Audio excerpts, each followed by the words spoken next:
Hello, hello, and welcome. Welcome on into the Swear Word. I'm your host, Brandon Swear. Hey, this is a podcast for the Chile community, by the Chile community. Regardless of your spice tolerance, this is the place for you.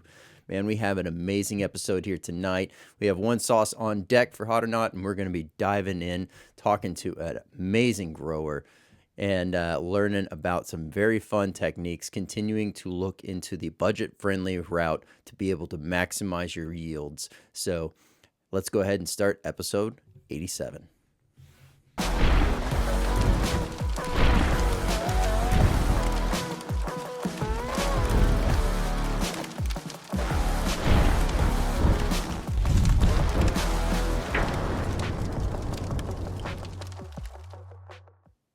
Welcome on in, Swear Nation. So glad to have everyone here, whether you're tuning in on YouTube, Spotify, Rumble, or Apple Podcasts. Thank you so much for being here and a part of the show. Continue to share this out with other like-minded chili heads so we can continue to grow the community here, and they can find everything to do with the world of hot.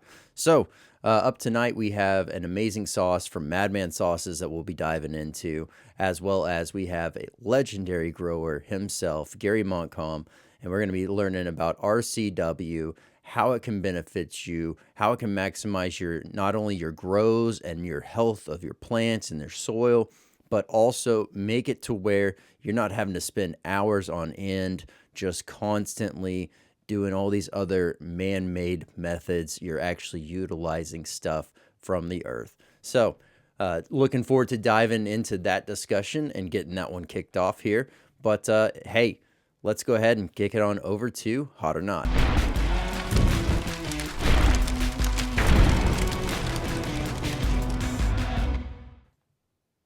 Hey, welcome on into Hot or Not. If this is your first time checking out the show and we're ever catching a Hot or Not, I do things slightly different here. I don't do a 1 out of 10 scale. This is based out of 1 out of 5. Those are off of 5 categories. Those categories are heat, aroma, flavor, versatility, and burn.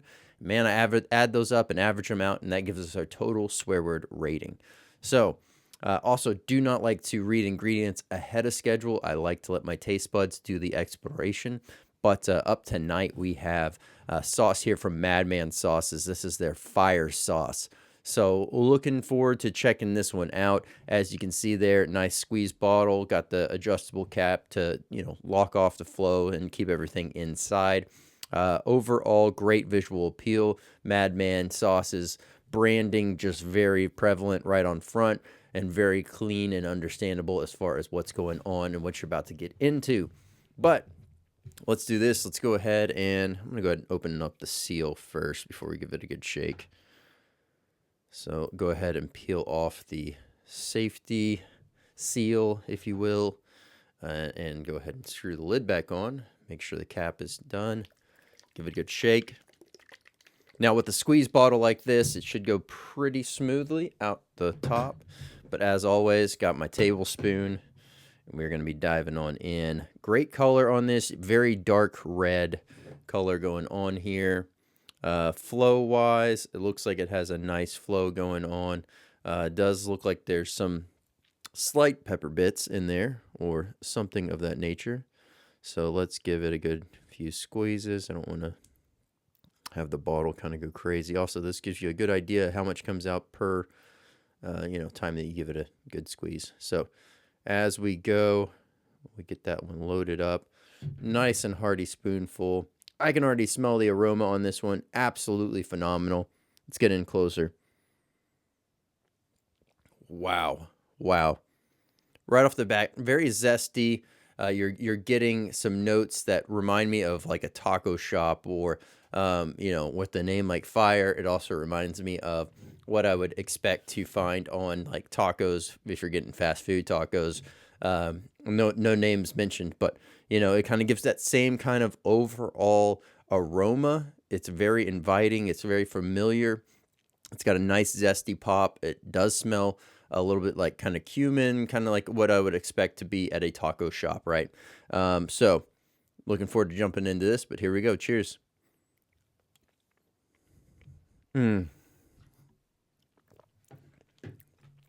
Wow.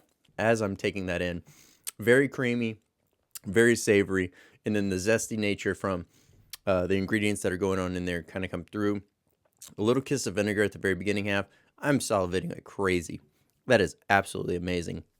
Now, the heat on this one, let's talk through that. If you're just starting out, it's not going to be one that you just want to dive on into. This would be one that you would work into. Now, does that preclude you from, say, absolutely trying this? No. If you're going to, be just starting out, you're not really used to pushing yourself, working on your own personal tolerance. This would be one that would be great to add to food, add to, if you're doing tacos or quesadillas or enchiladas, add it to the sour cream, mix it up. Now you got a spicy sour cream. I am still salivating like crazy. That is tasty as can be. All in all, phenomenal heat on this. If you are, constantly working on your own personal best, you're pushing yourself, this would be a nice medium sauce for you, depending on where you're at, possibly high, if your tolerance isn't quite there. But absolutely phenomenal. Love the name, love the way that it delivers. Very off the front, get it on the gums, the tongue, the whole mouth, full on assault. And then from there, you're getting just a kiss of it towards the back of the throat. Nothing too crazy. Absolutely amazing stuff here. Versatility wise, we kind of touched on some of the items I would think of using this, but areas that I probably would be mainly just in the dessert realm. Not really geared for it. Not a big deal. As far as the burn on this sauce, as the heat really dissipates, the front of the mouth is left alone, and then you're really getting it more parked on the back half of the mouth, back of the throat, upper portion, not really the lower portion. Nothing in the chest, nothing in the gut, but absolutely amazing. Love this sauce here from Madman Sauces. This is their fire sauce. Once again, if you have not tried any of Madman's products, you definitely need to head on down to the description, pick yourself some up as well. These are phenomenal. Let's do this. Let's go ahead and read off scores for fire from Madman Sauces. We have heat coming in at 3.45, aroma of 4.1, flavor of 4.07, versatility of a 4, burn of a 3.65, for a total swear word rating of 3.85. There we go. Another amazing sauce. Once again, this is from Madman Sauces. This is their fire sauce. If you haven't tried any of Madman's lineup, head on over to the description, and I'll have the direct links for the website so you can check that out, as well as a direct link to this sauce. And don't forget, they have a new sauce dropping on the March 21st, and it's All Hell Nah, which is going to be their answer to what's the hottest sauce you got. So don't forget to check out that video, as well as set your reminders to pick up your own bottle of All Hell Nah or some fire, or check out the Madman lineup. But let's go ahead and do this. Let's jump on over to the interview.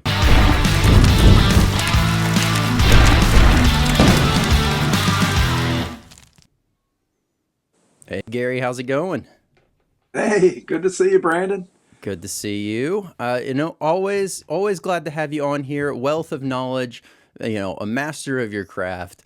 Had the pleasure of talking to Jacob and highlighting, how amazing and just very, calming your grow is from an outsider's perspective looking in. So definitely excited to learn a different growing method and share that with those that are watching and listening. I really appreciate what you said in that podcast, Brandon. I actually do that. What you said. I get It's got up to be, big. it's got to be very therapeutic. It is. It is. It's my quiet place. Very nice. Okay. Well, one method that you are very well known for and really putting into action, and you have seen great success from, is one that still highlights and touches on kind of the theme and process at which we've been diving deeper into some of these growing methods, which is really being able to utilize resources that are around you, that you don't always have to necessarily go out and buy something, that you could actually utilize and help benefit and feed the soil and better the earth. So I guess go ahead and share with us a little bit about the method that you're really known for.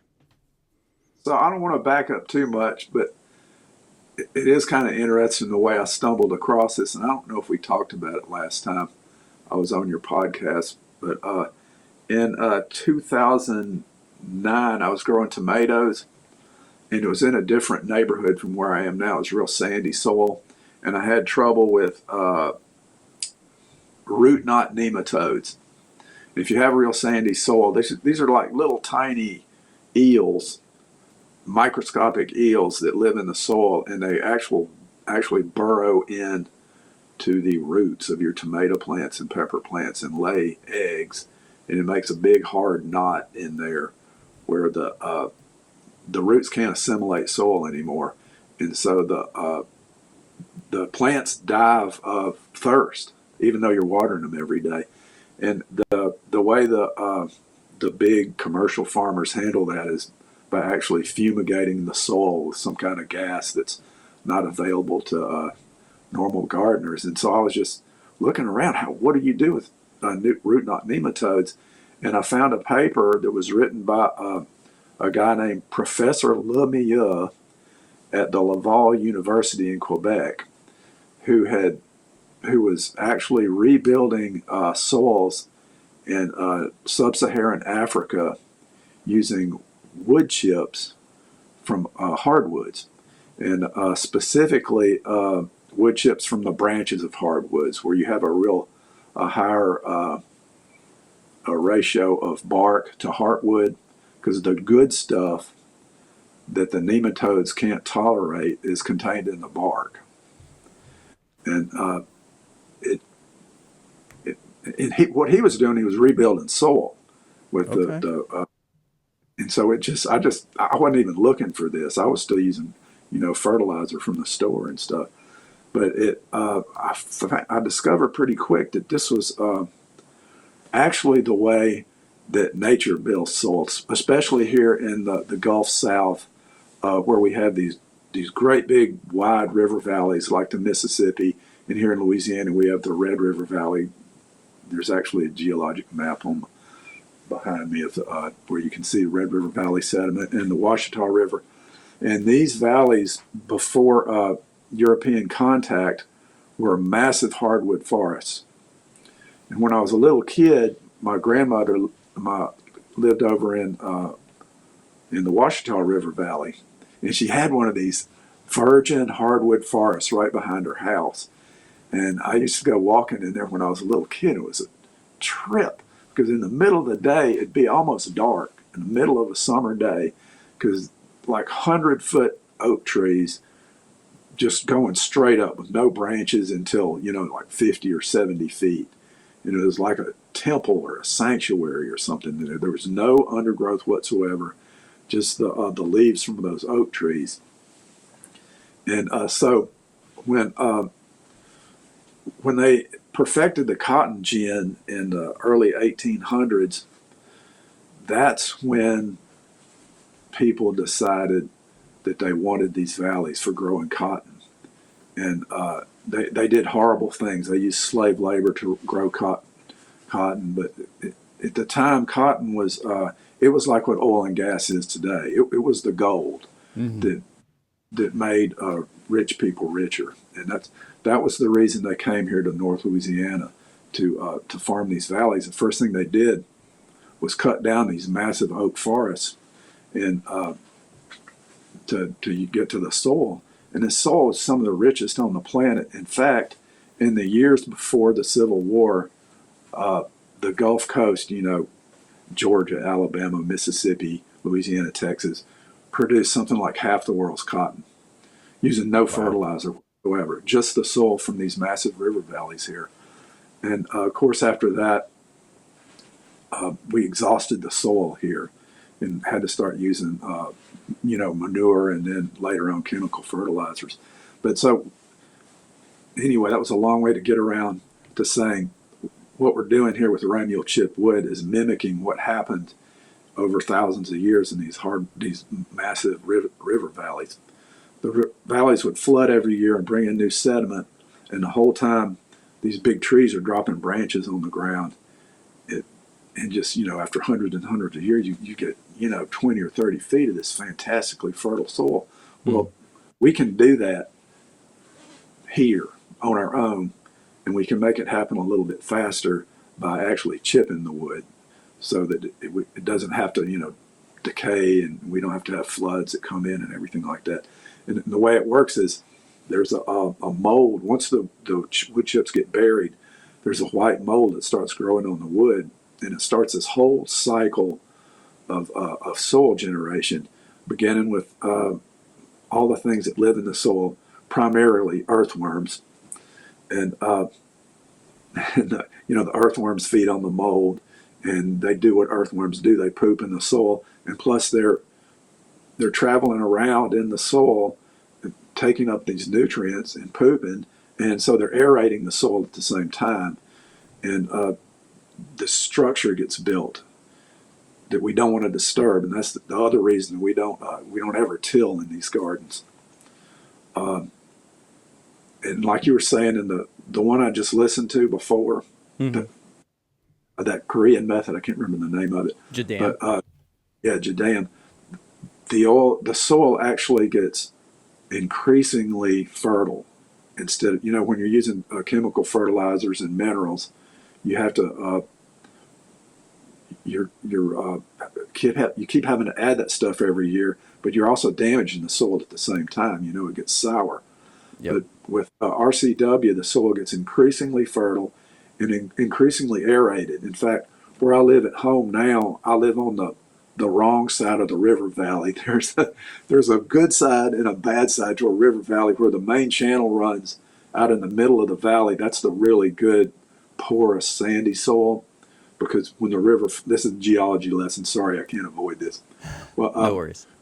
when the river would flood every season in the spring, the real coarse sediment gets dropped out first next to the main channel. And so you get these nice natural levees, and they're nice and porous. And that's where the farmers grew. In fact, when we grew a whole lot of chili peppers in Louisiana, that's where they always grew them, right next to the main channel. And at the closer you get to the edges of the valley, the soil gets finer and finer until it's just this hard ass clay that you can't do anything with. And so that's where I live now, right next to the edge of the valley. But with RCW, you can kind of mimic what happens. And so when I first build one of these gardens, I actually mix the RCW chips in with this hard clay. And you only do that one time, by the way. And the worms come in, and they're feeding on the mold, and they actually bring the clay up from underneath the RCW. So they're aerating this clay, and they're mix it in, and then actually go into the clay layer directly beneath your beds. And they aerate that too, it blew my mind the first time I found it in the garden, the bed that I had built for several years. I just dug down there. I can't remember why, maybe to see what was going on, but I did. And the clay was actually porous and crumbly. It was not that hard rock that it normally gets if it just has grass growing on top of it, because grass doesn't really do anything for the underlying soil. Yeah. Well, and there was a few things that you mentioned there, and I wanted to kind of briefly touch on those. And for those that are watching and listening, also maybe kind of give some potential other context clues that they may not be familiar with, obviously RCW and how it goes, just really to kind of connect those dots. So oftentimes, I guess to start with the most recent mention and kind of work back, oftentimes people that have very hard clay, they are advised to do things like expanded shell or adding in some kind of gravel or something that can be that buffer between breaking the clay up and causing those gaps. Very similar, it sounds like, that you can do with the RCW by being able to work that in. It acts, in this case, very similar to the expanded shell, except for this is going to break down as where the expanded shell, while it does start to erode over time, it's a lot slower process, and it doesn't really add quite the beneficial aspect back to the ground. Right. Is that pretty fair? Yeah, and that's the thing about RCW. You don't have to send your soil into the lab or anything like that. You don't have to figure out pH or calcium content, because the soil knows what it's doing. Hmm. It did this for thousands of years before people ever came here, and Absolutely. and so and I Yeah. love that because I'm kind of lazy. I don't have to till every year, and the idea is just to get out of the way and let nature do her job. Just give her a little help. Absolutely. Absolutely. And, we talked about it on the last time that you were on as well. But, ultimately things have been done. Things have existed. We'll put it this way: way before man, things have existed without us meddling and really getting intertwined in it. So to be able to understand, tie back, really put in the mental framework of how could this have existed without anyone else around. If I was dropped in for simplistic explanation terms, 100-acre plot, how did this 100 acres exist without me or anyone else? And really rethinking, reprocessing how that could happen, and finding out really what the earth needs, what the soil needs, and to be able to flourish and take off. And these methods are phenomenal for that. Another thing you mentioned as well is, and it is absolutely, I can attest to this, a beautiful method. There is, it's now all of my, whether it be my wife's flower beds or the garden areas, or even just plots of just, there had been grass there, but the soil had just completely gone dry and barren and cracking and just very depleted. Using these, wood chips to be able to break down in that beautiful mold, as you're saying, when you start to peel it back, from a top perspective looking down, you're like, oh, there's probably nothing going on. Well, that's to the uneducated person, right? The second you start to dig in there, that's whenever you start to see those white fibrous strands that fungus is really breaking down. And yes, it's so much soil activity going on below, between the worms and just the beneficial bugs in general. And it is a beautiful thing. I've had two spots that were arguably the worst locations on my property for the idea of even growing anything. And I 2 years ago set out a whole bunch of just soil that I was going to throw away. I was like, this is basically trash. But then I covered it. I covered that soil plus that rough soil with the RCW method, set it, forget it, and just, I went out there probably I know I went out there the next year to check it. But 2 years later, I mean, it is some of the most, soft, yet it holds, it easily breaks up. It holds. It's got great water retention. That ground is so fertile. It is insane. And, the connection of the mold that breaks down, another tie back to, someone that might be a little bit more familiar with this, or gaining a better understanding of what happened in this last episode, talking about the Jadam and finding the leaf mold. It's very similar in the way that the leaf mold breaks down as the same way for the RCW. Right, right. Yeah, yeah. Basically, the difference between RCW and that other thing is it's all just doing it on its own without any help. And it probably takes longer, and you don't get such a high concentration of nitrogen as fast. But I mean, like I said, I just like to get out of the way. Yeah. And I alluded to something else, even that Professor Lemieux did not talk about in his paper, is that mycelial mat. And there's been who's that guy? Paul Stanitz, was that his name? The mushroom guy. Anyway, there's this idea that all plants are connected by this mycelial mat. They call it the internet in the ground, or the world Yep. wood web, or something like that. It's something clever, but yeah, him. So there's this idea that between the Mississippi River and the Atlantic coast, and I've seen images of the native forest, maps of it that existed before Europeans came here. And so this mycelial mat extended from the Mississippi Valley to the Atlantic coast, basically. One huge mind of. I mean, that's what it was, because this is how this whole thing's worked. That Paul Stantz talks about is the plants actually communicate with one another. They share nutrients and water and stuff like that, and information through this mycelial mat. That sounds crazy as hell, I know, but Yeah. I see it, and so in my garden, I I try to leave a nice between the beds, a real nice mat of RCW, so they can do their thing, and I can get their thing. Yeah. No, I That's definitely. science fiction right there, but it's in real life. Yeah, yeah. No, and completely completely agree. I have seen, and there's plenty of studies that show I guess to even kind of walk it back a little bit further from what I was just about to explain. Many studies have also shown that, like, say, a tree is getting attacked by a pest or an animal or what have you, or even man.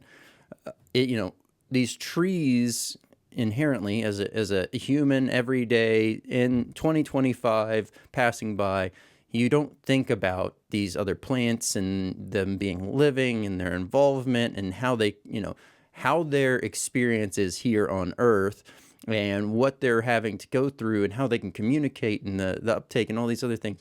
But there is that network. So when one plant or one tree or anything that is living, that is growing, is being able to be attacked in that manner, they are able to send signals to the other trees and also change their chemical, not chemical makeup in the sense that they're changing to a whole different type of tree, but, just changing little things about them to make them start to be repulsive to that pest or animal. And, nature is very, very bright and very fine tuned, and so much that we still don't fully understand, and probably will take us quite a long time if we ever do fully understand. Yeah, So, yeah, and that if there's no other argument, better argument for not tilling than that. I mean, why would you want to damage that? yep.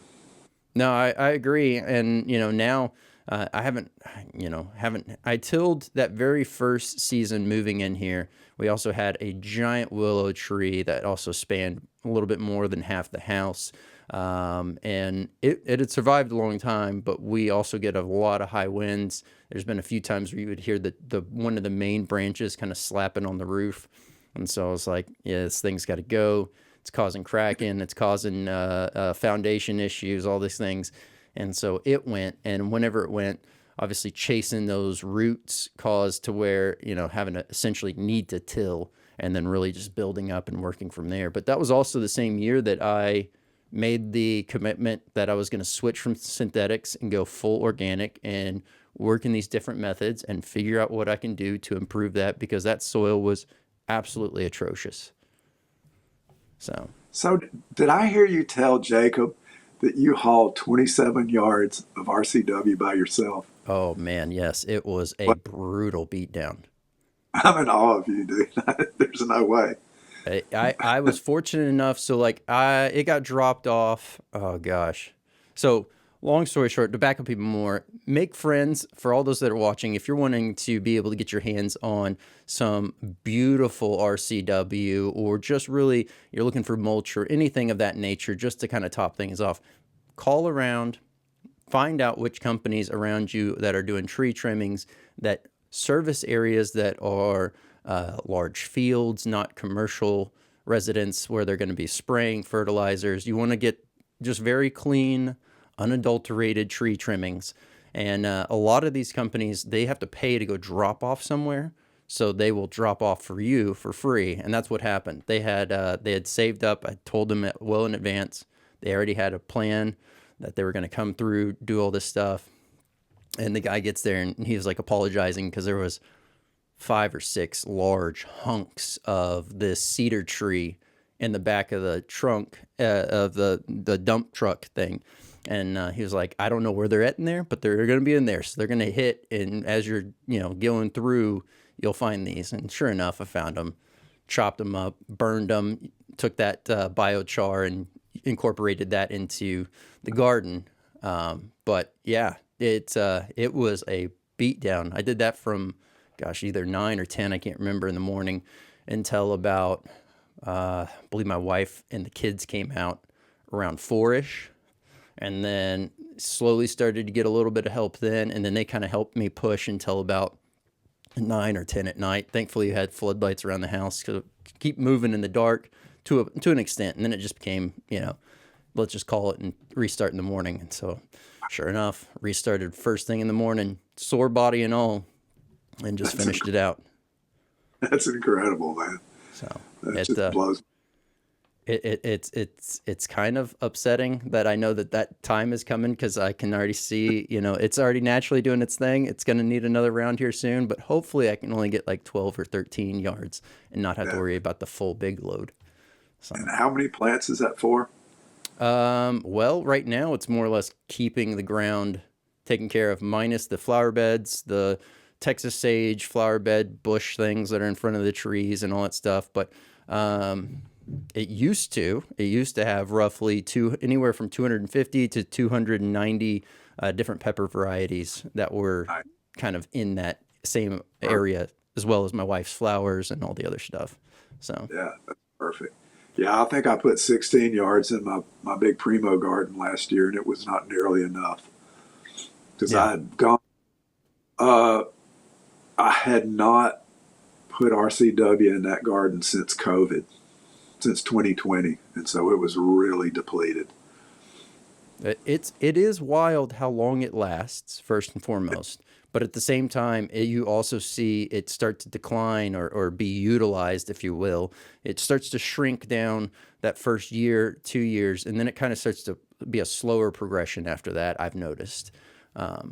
And really, I would probably think that it attributes to the fact that the soil's already starting to self-regulate. It's already healthier. It's not needing quite as much, so it's not Right. really breaking it down as fast. But okay, well, for those that we've kind of already touched on that, but to just go ahead, and anyone that's, curious, how does this apply to them? How could they, benefit from this?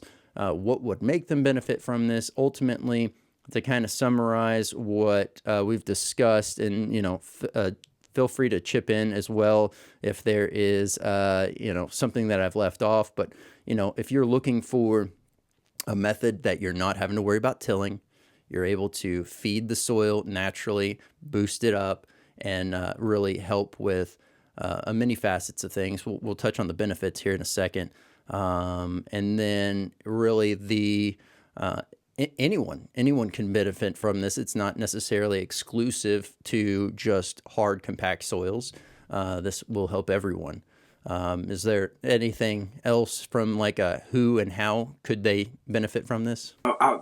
I think I probably should have said that this takes some patience because really you don't get the really big fertility the first year, and it gets a whole lot better the second year. And by the third year, I could not believe the way my plants were growing, and anybody that came to my garden, it just blew their minds. But so that's the main thing, is it takes some time, and people like for things to happen real fast. Yep. Especially if you watch like HD TV or something, they'll one day there'll be this barren yard, and the next day there's this lush garden. Well, it's not the way this works. Yep. Yeah, and I guess we're going to talk about the other benefits of RCW besides. Yeah. Yeah. I mean, we can either touch on that now, but like I was just trying to make sure that for those that are kind of curious, they're trying to figure out why they would want to do this, or if this would benefit them, kind of outlining that initially. The thing that really turns me on about it is that how well this works in bringing all these nutrients into the soil without us having to. And I know I've said this before, but that's the thing that I really, really like about it, is I don't have to try to figure anything out, because the earth knows far better than I do what it needs. Mm-hmm. I just put all the pieces in place. Yeah.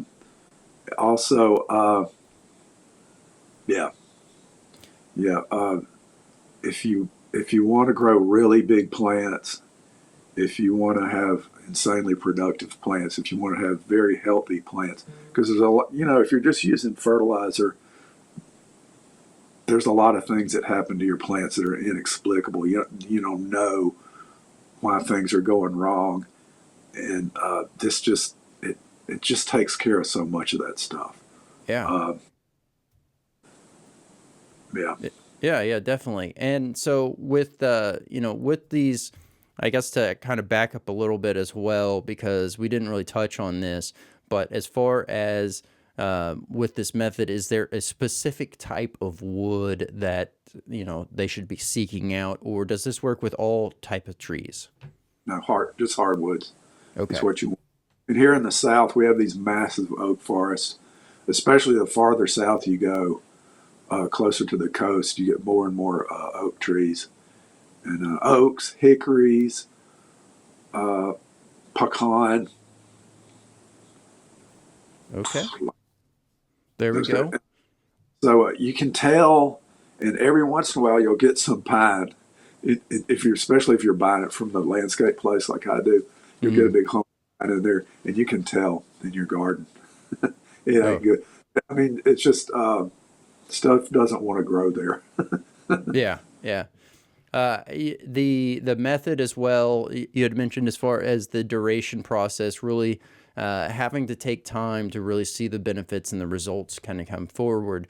Also, to not completely overlook the fact that as this method gets going, you're still able to grow there. Maybe that first year, you're not getting the full benefits from the RCW method, but what you are gaining is going to be the area of weed prevention, because it's going to cause a nice barrier between the ground and, or the soil and, the top of what is exposed.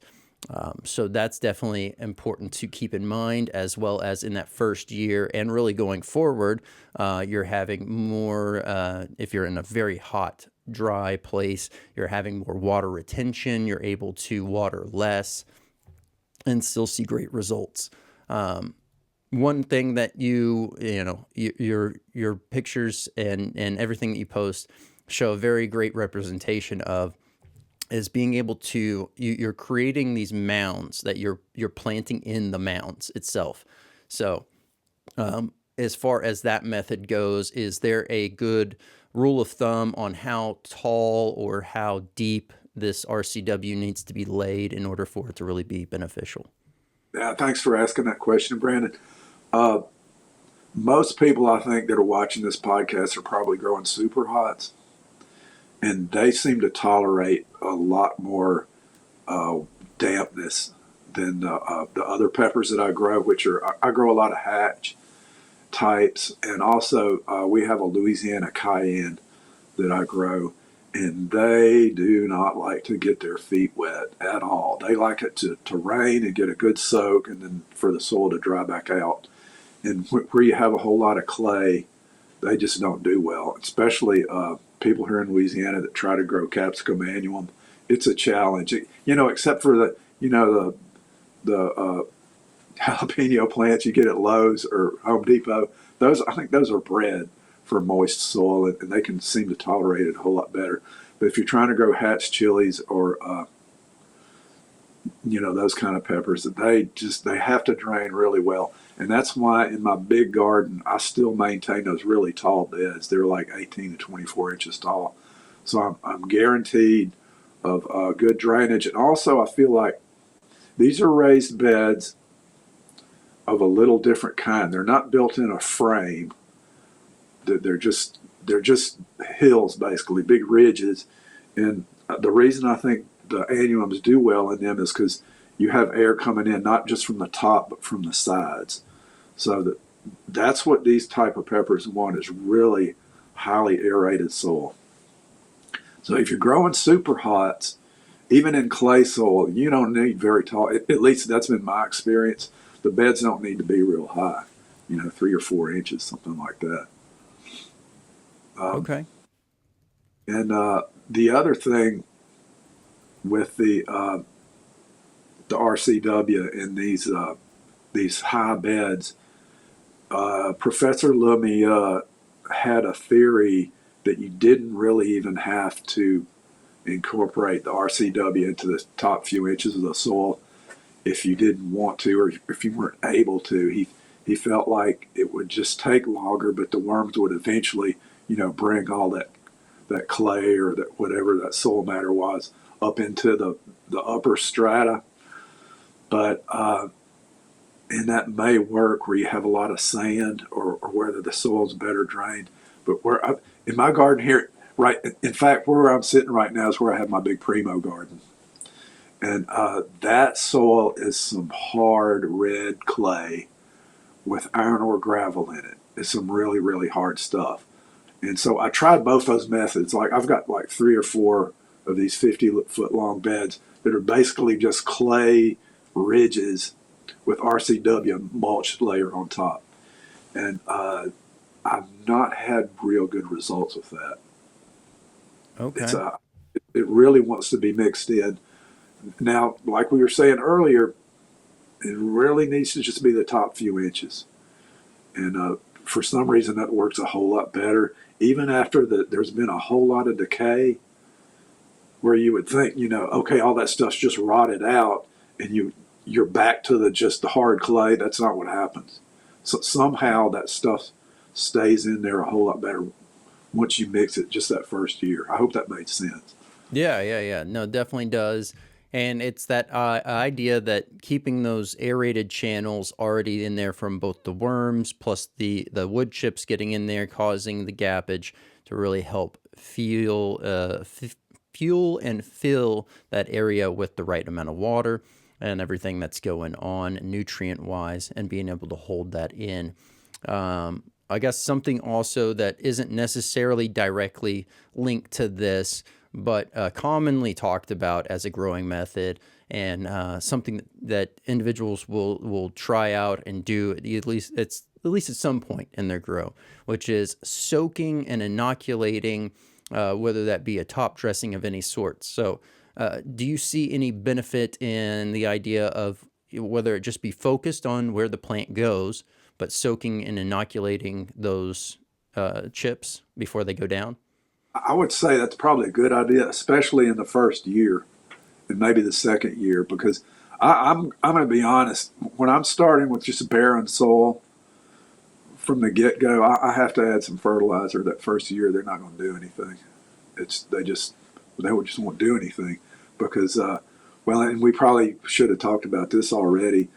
It takes 3 to 4 to 5 to 6 months for the RCW chips to actually start producing nitrogen. Mm-hmm. In fact, during the first 3 months, they're actually pulling nitrogen out of the soil. And that's the reason if you're going to do wood chips, you really need to put them in, like in September, October, and give them a chance to get a head start. And so that way, when you put your plants in the soil, plants die from nitrogen depletion. Yeah, I didn't know what the heck was going on, Yeah.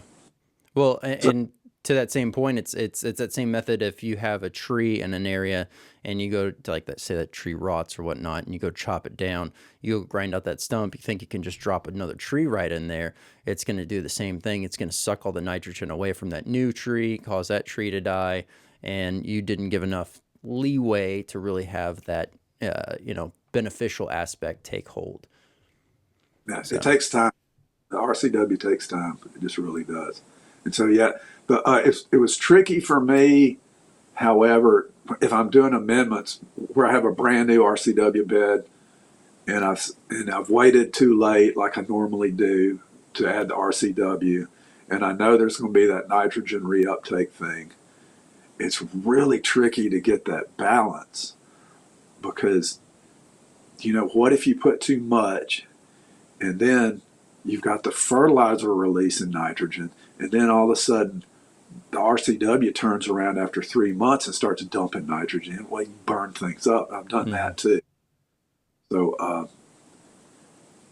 like what you're talking about. I think we have to be real judicious, though.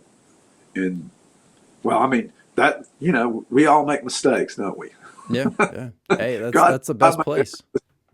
I've made every mistake you can possibly make in gardening. That's Yeah, the only way I learn, you know. absolutely. And that's the best way to learn because everyone's environment, everyone's grow area is so different.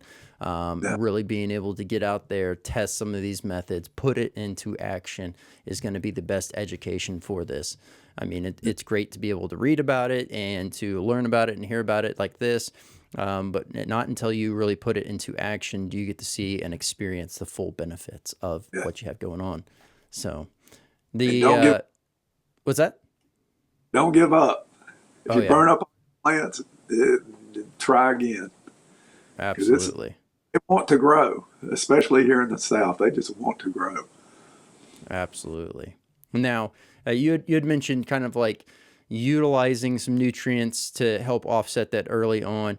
And yes, to that point, if you're able to, before the season's over or as the season's concluding, get, all these wood chips and get them out there and really be able to cover the ground, as I mentioned before, you're benefiting from the potential weed barrier block that's going on in a natural way that's going to break down over that stint of time and be primed and ready to go. But as you have an established bed, as that bed has, getting ready for whether that be a new top dressing of wood chips or if you are, you got a grow going and you can already start to see that maybe a certain area might be lacking. Is there times where you are incorporating other natural amendments or anything like that to your grow, or how do you go about that? Not normally. I should, but I just don't. Uh, I sometimes use Osmocote pellets. Okay. Because it's a real slow release, and I don't have to worry about burning stuff as much. I like what you're doing better, honestly, Jacob. I mean, Brandon. Uh, I like doing things naturally, if at all possible. Okay. Okay. So, yeah, yeah. I mean, I was just trying to get a better understanding so that whenever, the question's definitely going to arise. Hey, what do I do? Because with this method and with many others that we've already kind of discussed as well, it's disrupting the norm. It's disrupting it's not disrupting the norm. It is the norm, but it's disrupting the today's norm, if you will, of this instant. I need to just go down to the store and buy this product, and this product's going to solve everything. Right. That kind of mentality.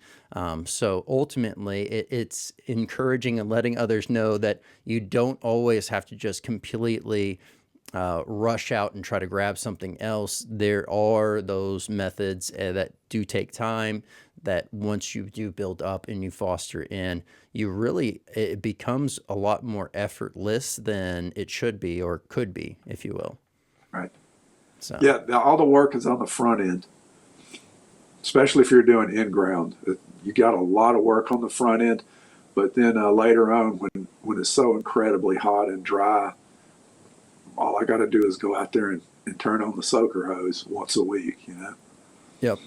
And to that point as well, we'll touch on the watering here in a second and how that looks. But for those individuals that are, they're growing in ground, this is a great method for them. What about those that are growing in, whether that be a large raised bed, like one that's actually lifted off the ground, or one that's say on the ground, but they got it up high for whether that be back issues or they're growing some kind of root crop or something in there. Is this method still applicable for those individuals? Absolutely. Yeah, I even use RCW in containers. I have like 4 containers that I grow peppers in, and I got some herbs and trees and stuff like that in containers. And man, it's great. It does everything that it does in the ground. Okay. And on a container basis, like let's say you have we'll say a 7-gallon container. I mean, obviously it doesn't have to be perfectly fine tuned, but about what kind of ratio are you utilizing soil to the RCW? Maybe 3 or 4 inches of RCW on top. Okay. That just helps with weeds. Even I get weeds in my containers just as bad as I do in the in-ground. And also, just the simple act of watering. You know how if you've got a container full of potting mix, you're having to use like a spray head or something, and you're having to be real careful about trying to water the whole top, and so it'll percolate down, uniformly down into the soil. Well, Hmm. when you've got RCW on top, I can just use a straight water hose, and what that RCW does is distributes the water uniformly throughout that top layer, and then it just percolates down through the soil just Yeah. like you want it. Way better than a spray head or a drip setup. Yeah, yeah. Mentally, I'm picturing it, and I thought about it before, but I guess it just hadn't really visualized this completely. But it's that same whole. There's that game with the so you have the clear plexiglass, the wood board on the back with all the little pegs, and you're kind of just dropping and seeing where it goes. It's like that, but with the water, and deep down there's your plant's roots, and That's so good. it'll do its thing. Don't worry about that. That's for sure.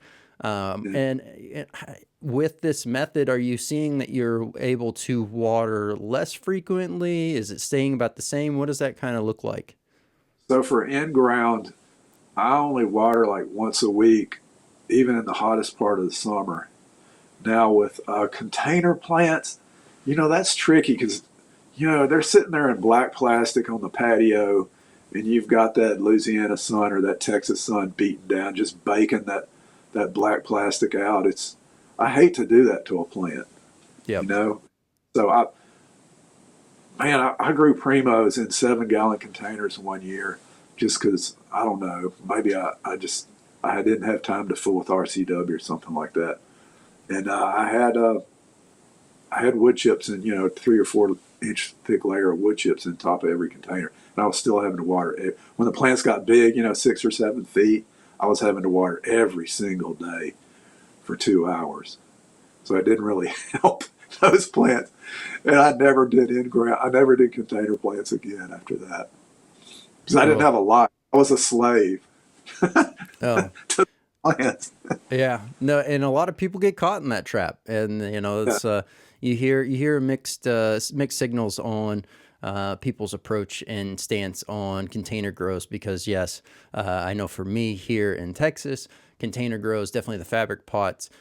They dry out so quick. Even having them on timers and drip irrigation and all the things, yeah, it became it like it is wild. Like during the hottest times, at least for me, before I put shade cloth up, that would just dry out within it feels like 30 minutes, 45 minutes. It was like done.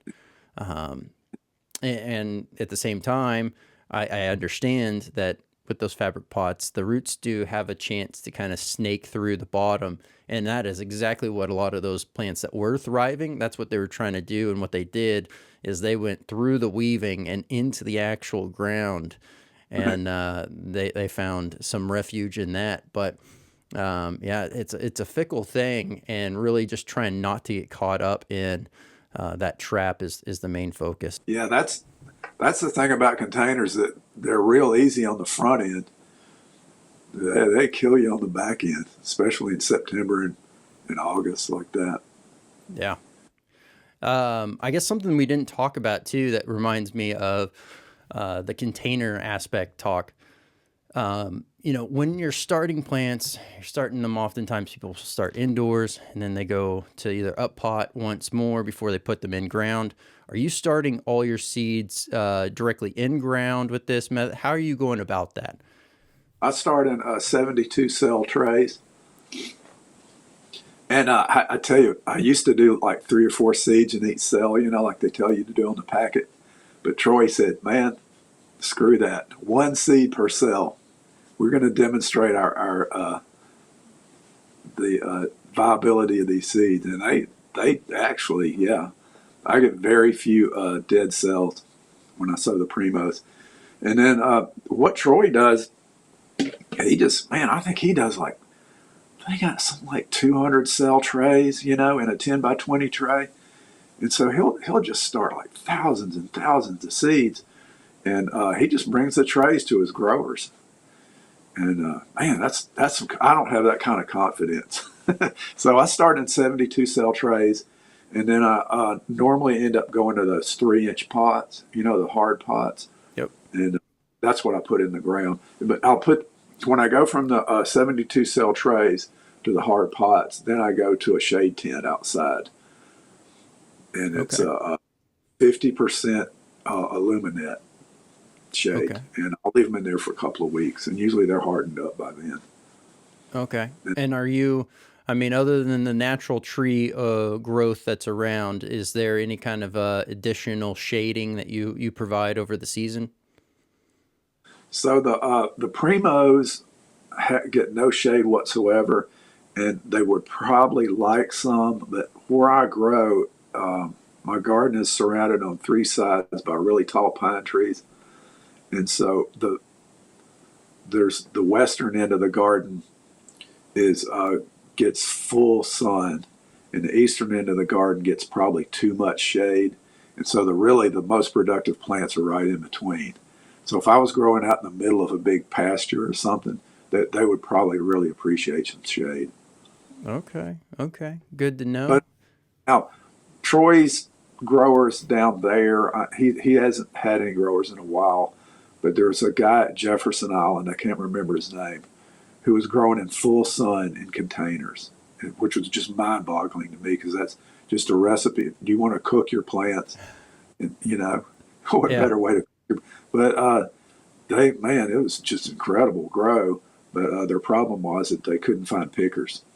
Mm, yeah. I mean, that's the other side of this all is, there's a lot of labor that goes into it, and then there's a lot of labor just to be able to pick the harvest. And by doing this method and similar methods, you're able to really, minimize the time and commitment that is going into the grow aspect, and really kind of shifting focus towards the harvest. Right, right, and that's why we don't grow peppers commercially in Louisiana anymore. In fact, we have not since the '70s. Even Troy had to outsource his big grow to South America because there's no pickers. That's yeah, it's wild. I mean, it makes, I guess it kind of makes sense. It's a product of a growing and developing country as a whole. And as the areas continue to grow and develop, there's other things that might be more enticing to the everyday worker than going out there and harvesting. So, okay. Yeah, if you're picking primos in the summertime, and you have to tell your pickers, don't touch your face, and you're sweating. This is a tough problem. I mean, it's really hard. Yeah. I don't know. I don't know the answer to this problem, or if we ever figure it out, it'll be a wonderful day. Yeah. No, I've already thought this through as well, and I think this is also where beekeepers and farmers of superhots might really be able to find a joint force effort. Nice. Taking some of that bee wax, right, and rolling it on the fingers and a light layer on the hand, and just going through, because then at the end you can just roll that wax right off, and hopefully those oils haven't penetrated down to the skin, or if they have, it's very minor compared to, your natural just bare hands. And we So need those bees too. yeah, I mean it's kind of a win-win. You're utilizing the products, and able to keep that momentum going.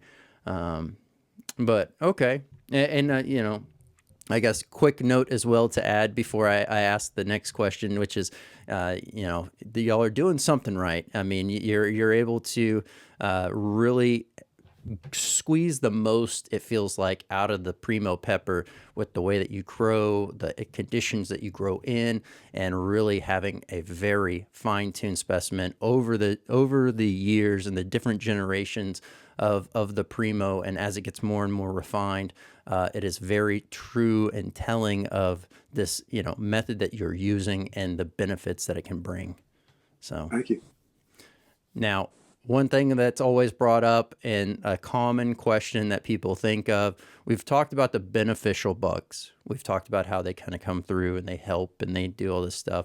Have you noticed with RCW, any kind of pest issues from a negative standpoint? No, none at all.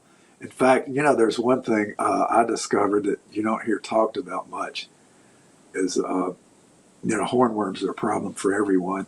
And of course, we use what is it, BT? That it's a bacteria that works really, really well against them. But I also discovered several years ago that the red wasps eat those things. And so we got a big old, right next to my big primo garden, there's a big old metal shed where we have a bunch of equipment. And the red wasps love building nests in that thing. And so now I have to keep my coworkers from destroying the wasp nest. Yep. Yeah, no, it's I noticed, inherently, I noticed that happened. I was actually going out to pick in, what was that, probably 2019, maybe 2020. And I actually went down to grab, it was right before the kind of end of the season. So like a frost was expected next few days. So I was starting to pick some green pods and just get everything out of the way so it was stripped down.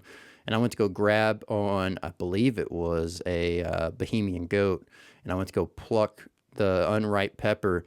And as I'm lifting the pod up to snap off the stem from it, there is a red jacket sitting there, like basically burrowed in the fold as this is coming out. And immediately I let go, let him kind of get away, do his thing. He stayed on there, so I picked it and I put it over there and took a picture of it and I posted it online because it was kind of just symbolizing and showing that how nature comes to work together, and being able to spot them actually attacking those hornworms and really be able to do their thing. I was like, by all means, they can stay here as long as they don't mess with the dog, or because my dog's extremely allergic to. He got stung once and had to rush him to the emergency vet for his airway was closing up. So as long as they're not messing with the dogs or the kids are leaving them alone and they're not getting stung, like they stay there. So now we have in the back, probably five nests. And then in the front, next to our big like bush and flower garden bed, there's another massive one that's like right there by the windowsill, which is cool because on the inside I can look out and watch them do their thing. Wow, And that's so, awesome. yeah, It's so cool that your wife lets you keep those nests, man. That would be a tough sell. it's really, it was her being able to see firsthand the reduction in bad bugs because of the wasps and the fact that they weren't bothering us. So Yeah. Yeah, they won't unless you just start freaking out and swatting at them and stuff. They really won't bother you. Yeah, I've got a video of on a Bonda Mahala plant of when he's just snacking down on that dude. man, I wow. did omit one pest though. The fire ants seem to love RCW beds, so I'm always fighting them. Okay. Okay. Yeah, that I was trying to think through there's one section, and I mentioned this before, I think with whenever Jacob was on. There's one section of the in-ground beds that's closest to my French drain because the backyard in that section floods really hard. So I put a French drain there. Well, that side also has a big ant issue, and I didn't know if that was just simply because of the collection of the water and then the RCW combined, but also ended up getting a bad batch of what I was expecting to be ladybugs, but turned into be those like I can't remember the technical term, but the Asian beetles that look like ladybugs that end up biting and really have an infestation problem. And they're same thing. I had to rip all the wood out of that area to be able to Wow. get them going because they were burrowing, basically not truly burrowing, but utilizing the gaps to find a home within that. So Wow. Yeah, I think it must be the porosity that attracts them. yeah, I mean, it makes sense that you're essentially you're providing a home, Right. potentially, right? So definitely something to keep in mind. But okay, Easier. yeah, yeah. Well, we've kind of talked about many different avenues and facets on the RCW method. Is there something that we are leaving out that, those that are watching and listening should know about this method, or something that really kind of fascinates you about it that you wanted to discuss?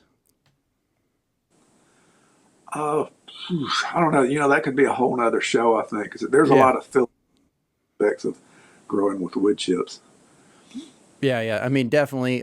We will definitely be running it back for a further in depth, but just trying to gain a nice high level understanding. Who benefits from it? What are the benefits? How does it work? How can it be applied? And really discussing that here on this episode tonight. So if you feel comfortable with everything that we've discussed, and that there's not anything missing, I definitely think this would be a good point then to go ahead and wrap this one up. That way we can continue this conversation in a future episode. Sounds good. All right. Well, hey, Gary, thank you so much for coming on. As always, absolute pleasure having you on.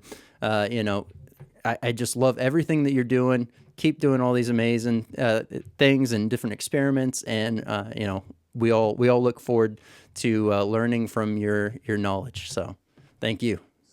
Same to you, Brandon. I love the work you're doing too, man. We sure need you. You're doing a Thank you. great job. Gary, thanks so much for coming on. If you enjoyed this conversation here tonight for the Ramial Chipped Wood, the RCW method, go ahead and leave a comment down below if you would like to learn more about this and or any other topics around growing and utilizing items that you have around you, and really being able to cut down the overall time commitment and cost commitment to being able to grow and grow effectively, and ways that also benefit the soil. So let me know down below what you think on that. Could not do this without y'all. Do not forget, new episodes drop every Tuesday and Thursday night at 8 p.m. Central. And want to give a quick shout out to our sponsors, webdx.one. If you are, in the need of a new website, maybe your website's out of date, you had somebody, but now you no longer have had constant contact with them, highly recommend checking out webdx.one for all those needs, as well as they're able to help your small to medium-sized business grow by ways of automation. Also, podvision.io, if you're looking to grow your brand, start your brand, hit a bump in the road, you're trying to figure things out, highly recommend checking out podvision.io. And if you enjoyed the products here on Hot or Not tonight, please go ahead and I will have the direct links for those down below, as well as a main link to the website. So go ahead and head on over there and check those out. I'm Brandon Swear, and from everything from the world of hot, this has been The Swear Word.